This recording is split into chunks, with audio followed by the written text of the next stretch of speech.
नहीं चलेगी, मोदी तेरी गुंडागर्दी नहीं चलेगी, नहीं चलेगी। भारत माता की जय, भारत माता की जब जब जुल्म करेगा सत्ता पे गलियारों से। जिंदाबाद जिंदाबाद, भारतीय सेना जिंदाबाद जिंदाबाद जिंदाबाद, राहुल गांधी जिंदाबाद जिंदाबाद जिंदाबाद, राहुल गांधी जिंदाबाद जिंदाबाद जिंदाबाद। जब जब मोदी डरता है पुलिस को आगे करता है। भारत माता की जय, भारत माता की जब जब मोदी डरता है पुलिस को आगे करता है। राहुल गांधी जिंदाबाद जिंदाबाद जिंदाबाद। अगला प्रधानमंत्री कैसा हो? राहुल गांधी जैसा हो। अगला प्रधानमंत्री कैसा हो? राहुल गांधी जैसा हो। राहुल जी संघर्ष करो, हम तुम्हारे साथ हैं। राहुल जी संघर्ष करो, हम तुम्हारे साथ हैं। बैठिए बैठिए, शांति भाई शांति। 2 मिनट। अभी मेरी आपसे सबसे रिक्वेस्ट है कि एक बार जो एक्स सर्विसमैन लोग हैं उनको एक बार आने दें, उनका वो अपनी बात रखेंगे। एक्स सर्विसमैन टीम जितनी भी है वो आ जाइए, आओ आ जाइए। पीछे से सर क्या कहेंगे आज राहुल गांधी की जो याचिका खारिज हो गई, इस पर क्या कहेंगे? देखिए ऐसा है, ये कोई हमारे लिए अजूबा नहीं है, ये हमें मालूम था ऐसा ही कुछ होने वाला है, क्योंकि राहुल गांधी जी देश की जनता की, युवाओं की, सभी वर्गों की आवाज़ उठा रहे हैं।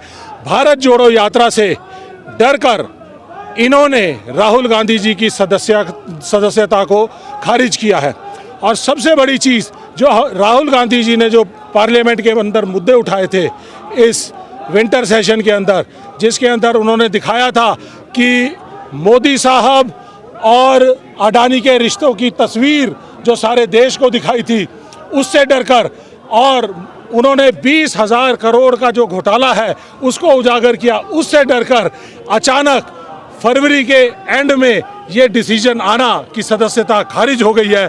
तो ये कोई नई बात नहीं है, ये इनकी डराने की एक रणनीति है। लेकिन इनको ये नहीं मालूम कि हमारे नेता राहुल गांधी जी शेर हैं, शेरों की तरह लड़ते हैं, सच्चे हैं, स्पष्ट हैं, साफ बात करते हैं, जुमलों की राजनीति नहीं करते हैं, जो कहते हैं वो करते हैं। गारंटी 4 या 5 या 6 गारंटी अलग अलग स्टेट में उनके मुद्दों के हिसाब से देते हैं और उसको पूरा करते हैं। आज आप ये देख रहे हैं देश में जो पूर्व सैनिक हैं और जो हमारे साथ जो आए हैं, एयर मार्शल साहब, हमारे जनरल श्रीवास्तव साहब, और ये मध्य प्रदेश की, यूपी की, दिल्ली की ये जो टीम आई हुई है, ये आज इस पावन दिन पर जो हमारे लिए एक सैनिक के लिए गर्व की बात है, जिस दिन हमें लड़ाई करने का मौका मिलता है तो हम अपनी छाती पे गोली लेने को तैयार रहते हैं। तो आज वही दिन आया है। राहुल जी, आपकी लड़ाई सड़क पर हम लड़ेंगे, लीगल बैटल जो आपकी चल रही है वो लीगल बैटल चलाएं, लेकिन सड़कों पर पूर्व सैनिक आपका साथ देकर, सैनिक समाज आपका साथ देकर, हमारे 1 करोड़ सैनिक और पूर्व सैनिकों के परिवार आपका साथ देकर आपकी लड़ाई को सड़क से लेकर संसद तक लड़ाई लड़ेंगे और 2024 में इस मगरूर सत्ता से बेदखल करेंगे। धन्यवाद। आपके नेता तो प्रधानमंत्री बन ही नहीं सकते। देखिए ऐसा है, समय अलग, समय बड़ा बलवान। अब क्या होगा, देखिए ऐसा है कि ये एक लीगल बैटल है। आपको ये नहीं मालूम कि अगले 6 महीने में क्या हो सकता है, 7 महीने में क्या हो सकता है, लेकिन हम सत्ता के भूखे नहीं हैं, हम सत्ता के भूखे नहीं हैं। लेकिन देश के लिए कांग्रेस पार्टी लड़ाई लड़ेगी और इस एनडीए की सरकार को देश में जो भी हो रहा है उसको देखते हुए सत्ता परिवर्तन तो होना ही है, और जितनी भी लीगल लड़ाइयाँ लड़ेंगे, बहुत सारे ऐसे मुद्दे हैं जब वो वापस आएंगे उनमें प्रधानमंत्री बनने के पूरे गुण हैं और वो इस देश को बहुत आगे ले जाएंगे। जो कुछ आज हो रहा है आप देख रहे हैं, कैसा मतलब कितने लोग कैसे खाली हुए हैं, और इस छोटी सी बात के ऊपर जो भी लीगल बैटल चली जा रही है, एक इतने अच्छे आदमी को जो आपके लिए, कितने लोगों के लिए आगे आकर के लड़ाई कर रहे हैं, इस तरह से अगर उनको पीछे रखा जाएगा तो जनता और आगे आएगी। हम लोग भी सड़क पर उतरेंगे और लोग भी सड़क पर उतरेंगे, क्योंकि ये देश किसी एक का नहीं है, सबका है। और जो भ्रांति फैलाई जा रही है उसको धीरे धीरे लोग समझते जा रहे हैं और राहुल गांधी जैसे सच्चे लोग अपने आप ऊपर आएंगे और आप लिख लीजिए, एक दिन वो पक्के प्रधानमंत्री बनेंगे।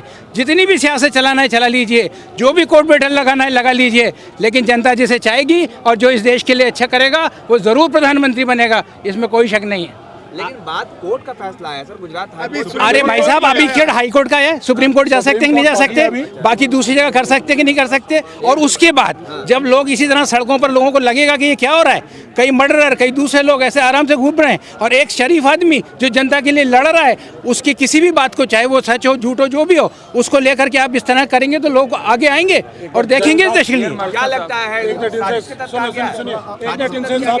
साजिश किया गया है, ये तो अभी कोर्ट बताएगा, सुप्रीम कोर्ट बताएगा, दूसरे लोग बताएंगे।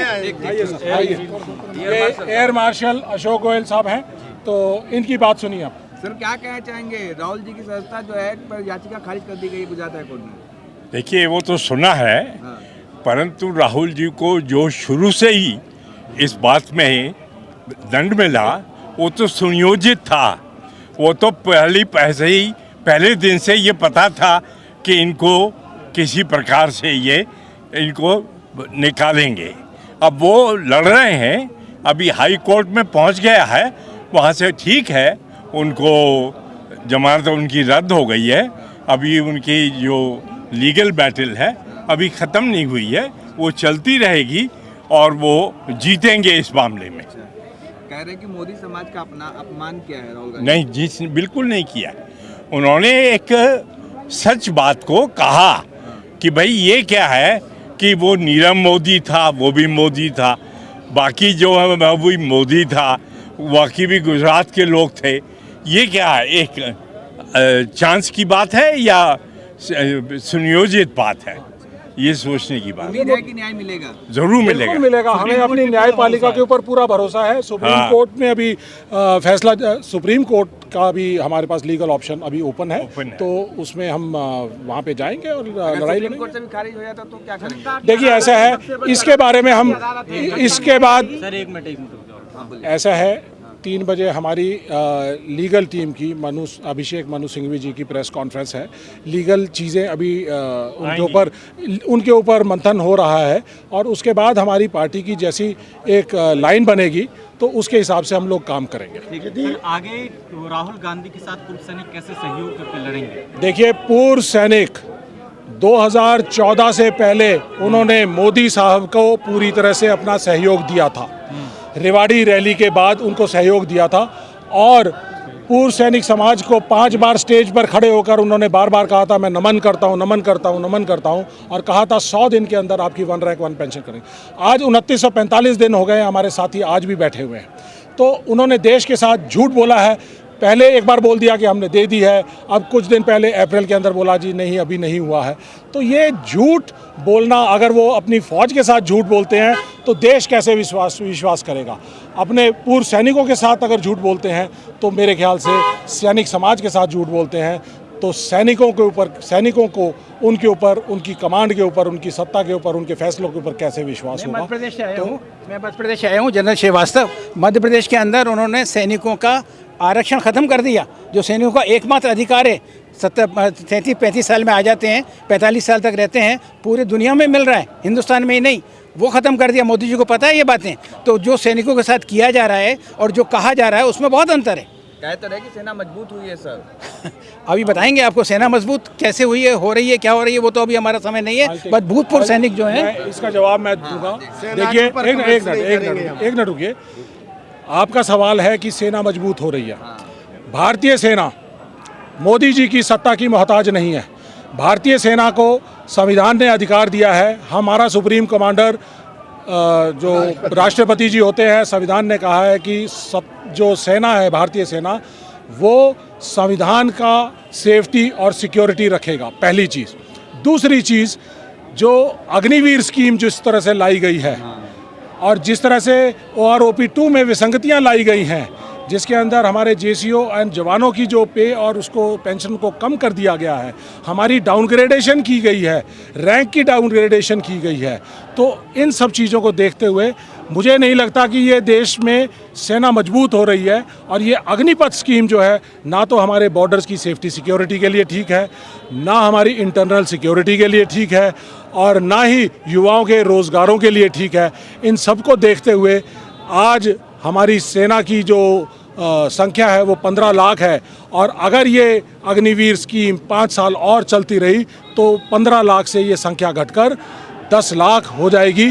तो क्या ये देश की सेना मजबूत कर रहे हैं या कमज़ोर कर रहे हैं, या ये सुनियोजित तौर पे देश की सेना को कमज़ोर करने का काम कर रहे हैं? मैं मोदी जी को आपके माध्यम से, सबके माध्यम से ये कहना चाहूँगा कि देश की सुरक्षा प्रणाली के साथ खिलवाड़ ना करें, वरना देश आपको कभी माफ़ नहीं करेगा। और 2024 में लोगों ने मन बना लिया है, सेना ने, पूर्व सेना ने, सब ने मन बना लिया है कि मोदी सरकार की झूठी और जुमलेबाज वाली सरकार को हम 2024 में सत्ता से बेदखल करेंगे।